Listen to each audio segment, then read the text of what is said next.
Har birimiz boy bo'la olamiz. Yer yuzidagi har bir inson borki, boy badavlat bo'la oladi. Faqatgina u o'zini ongiga shu narsani bildirsa bo'lgani. U boy badavlat bo'lib yasha oladi. To'g'ri, juda ham ko'pchilik hozir aytadiki, menga oddiylik yoqadi, menga u yoqadi, menga bu yoqadi. Mayli. Biz hech kimga hech narsani isbotlamaymiz. Kimga qanday yoqsa unday yashayversin.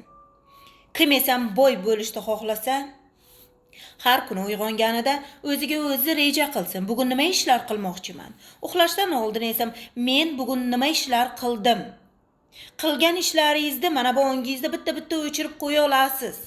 Siz bu ishni eplaysiz, chunki deganda siz juda ham dono va aqlli insonsiz. Yer yuzini biz qanchalik o'zgartirdik, daraxtlar ekdik, gullar ekdik, uylar qurdik, televizor, telefon, magnitofon, moshin, biz juda ham ko'p narsani kashf qildik. Biz insonlar juda ham aqllimiz. Faqatgina biz buni o'zimiz ichki dunyomizga, aqlimizga har kun aytib turishimiz kerak. Masalan, pul nimani yaxshi ko'radi? Pul tezlikni yaxshi ko'radi, to'g'rimi?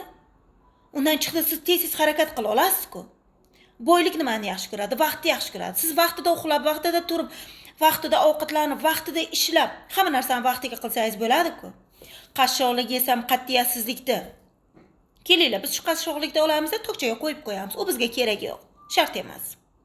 Biz avvalambor yaratuvchi biz bilan ekanligini his qilishimiz kerak va olg'a yurishimiz kerak. Ko'pincha biz uxlaganimizda, o'tirganimizda o'zimizga aytamiz. Bir pachka pul topib olsam edi, mana bunday qilsam deymiz, oxiriga qo'rquv paydo bo'ladi-da. Voy, keyin nima bo'ladi? Keyinchi degan gaplarni gapirib, o'zimiz qo'rqitamiz, o'sha boylikni o'zimiz uzoqlashtiramiz. Siz unday qilmang. Siz shunday reja qilingki, dunyoni puli kelsa ham siz o'sha pulni joy-joyiga ishlatishni biling. Mana bu ongingizda. Ana o'shandagina boy va davlat bo'lishni bir tomosha qilasiz.